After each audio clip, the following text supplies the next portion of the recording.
Hello dear students, welcome back to my channel Physics SPC.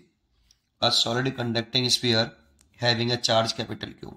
Solid conducting sphere having a charge capital Q is surrounded by uncharged conducting hollow spherical cell है.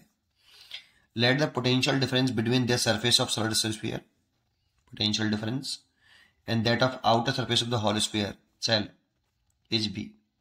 If the cell is now again given a charge minus K4Q, the now potential difference, new potential difference between the same two surfaces is. ठीक है, चलो देखते हैं solution. सबसे पहले figure बनाइए कि एक सॉलिड कंडक्टिंग स्फीयर है,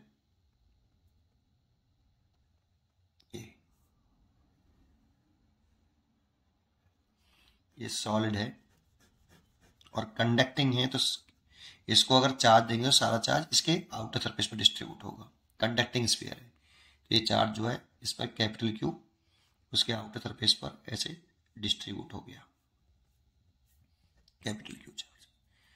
ठीक है, surrounded by an uncharge conducting hollow spherical shell, तो इसके चारों तरफ एक अनचार्ज हॉलो कंडक्टिंग स्फीयर है.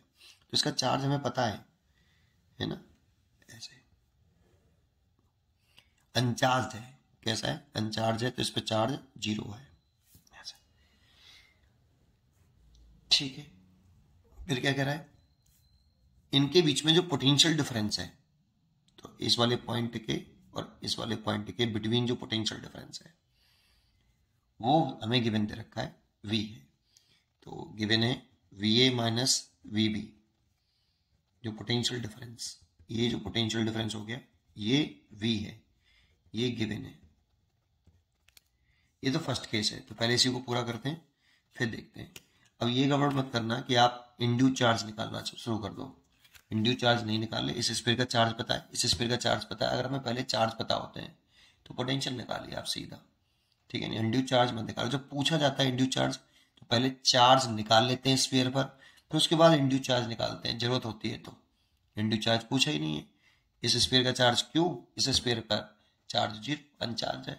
सीधा पोटेंशियल निकालिए. तो इलेक्ट्रिक पोटेंशियल निकालें ए का, इलेक्ट्रिक पोटेंशियल ए स्फीयर का, तो वो मान लेता हूं V1 प्लस V2.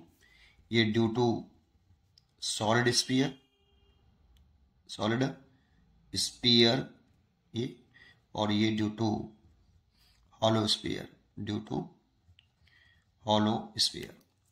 ठीक है, तो ये सॉलिड स्फीयर की ऐसे चार्ज है इस पे क्यू. ये पॉइंट कहाँ है? ए पॉइंट. और इसकी रेडियस गिवन नहीं है तो लेट कर लेता हूं कि ये रेडियस स्मॉल r है और ये रेडियस कैपिटल R है.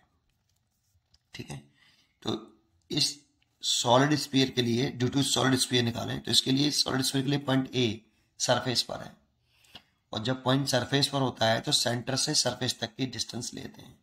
तो क्या लिखते हैं? K capital Q over distance है small r plus due to hollow sphere. इसमें तो चार्ज ही नहीं है, चार्ज नहीं है, इसीलिए इसकी वजह से पोटेंशियल 0.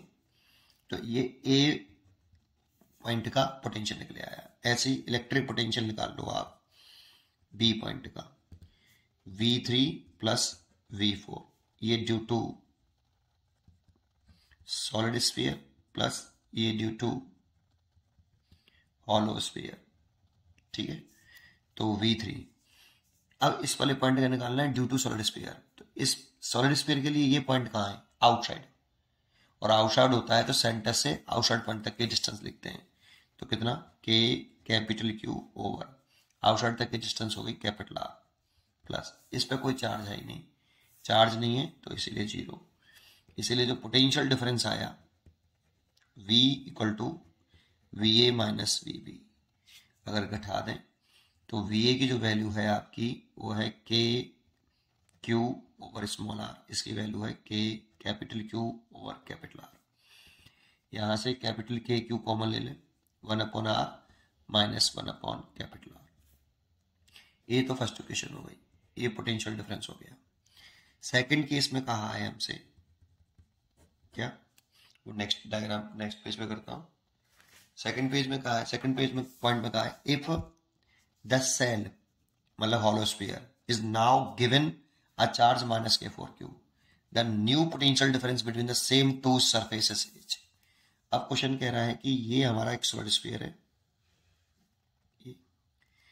इस पे तो जैसा चार्ज है वैसा ही है, कितना था, क्यू चार्ज था, इसकी रेडियस हमने लेट की थी स्मॉल आर। जो हॉलो स्फीयर है ये भी मेटेलिक है, पहले अनचार्ज था, अब इसको जो चार्ज दे दिया गया है ये माइनस के 4q चार्ज दे दिया, ये भी यूनिफॉर्मली डिस्ट्रीब्यूट हो जाएगा, इसकी रेडियस कैपिटल आर है। फिर सेम पॉइंट पर पोटेंशियल फिर डिफरेंस पे द्वारा से पूछ रहा है ए एंड बी पर, ठीक है। तो पोटेंशियल डिफरेंस निकालो सेम प्रोसेस से, तो पहले ए पॉइंट का पोटेंशियल निकालो, पोटेंशियल है ये इलेक्ट्रिक पोटेंशियल, तो इसे V1 प्लस इसे V2 कुछ भी कह सकते हो, ये ड्यू टू सॉलिड स्फीयर और ये ड्यू टू हॉलो स्फीयर। तो V1 की वैल्यू लिखे, तो ए ड्यू टू सॉलिड स्फीयर है, तो सॉलिड स्फीयर के जैसे पॉइंट ए कहाँ है, सरफेस पर, और सरफेस पर होता है सेंटर से सरफेस तक की डिस्टेंस लिखी जाती है, तो K Q over small R plus hollow sphere की जैसे पॉइंट ए पे ही निकालना है बेटा, हॉलो स्फीयर बी की वजह से इस पॉइंट पर पोटेंशियल निकालना है। तो हॉलो स्फीयर के लिए पॉइंट कहाँ है, इनसाइड है, और जब भी इनसाइड हो तो जितना सरफेस पर होता है स्फीयर के उतना ही इनसाइड एवरी पॉइंट पर होता है। तो सरफेस पे निकालेंगे तो माइनस का k into 4q over, surface पे निकालने, इस पॉइंट पे निकालना चाहते हो तो इस पॉइंट पर है, लेकिन इनसाइड एवरी पॉइंट का पोटेंशियल सरफेस के पोटेंशियल के बराबर होता है, और सरफेस तक के पोटेंशियल के बराबर होता है, इसलिए रेडियस ये नहीं आएगी बेटा, कैपिटल आर आएगी, ठीक है। ये आपका इलेक्ट्रिक पोटेंशियल हो गया एट पॉइंट ए का। ऐसे ही इलेक्ट्रिक पोटेंशियल अगर मैं बी पॉइंट का निकालूं तो उसे V3 प्लस V4 लिख लिया, ये ड्यू टू सॉलिड स्फीयर और ये due to hollow sphere. V3 solid sphere के लिए ये पॉइंट कहाँ है, बी पॉइंट, बी पॉइंट पर पोटेंशियल निकालना है। सॉलिड स्फीयर के लिए ये वाले सॉलिड स्फीयर के लिए बी पॉइंट कहाँ है, तो ये अंदर है, सरफेस सॉरी आउटसाइड है, और आउटसाइड तो सरफेस से आउटसाइड पॉइंट तक की डिस्टेंस लिखते हैं, बस इस पर ध्यान रखो कि कौन सी डिस्टेंस लिखते हैं, के क्यू ओवर कैपिटल आर, ठीक है।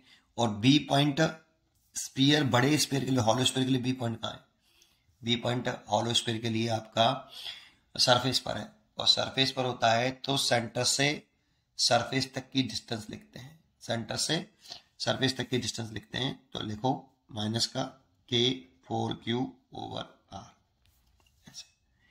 अब इसलिए पोटेंशियल डिफरेंस कैलकुलेट करें तो VA minus VB, this is a potential difference, new potential difference कह सकते हो, तो ये न्यू पोटेंशियल डिफरेंस है, इज इक्वल टू कितना, VA minus VB, value put करें तो KQ over small r minus 4KQ over capital R, ये तो VA की वैल्यू पुट कर दी, minus KQ capital R VB की वैल्यू, और इस माइनस से ये माइनस चेंज हो जाएगा, plus 4KQ over capital R, देखो ये तो इससे कट गया, यहाँ पे देखें तो ये KQ कॉमन आ गया, 1/R माइनस 1/ कैपिटल R, ये न्यू पोटेंशियल डिफरेंस हो गया, न्यू पोटेंशियल डिफरेंस कितना आ रहा है देखते हैं, तो कंपैरिजन करें तो ये तो सेम ही आ रहा है बिल्कुल, KQ upon 1/R minus 1/R, first equation से देखें, देखो ये इनिशियल था आपका, सेम ही आ रहा है, दैट मीन्स भी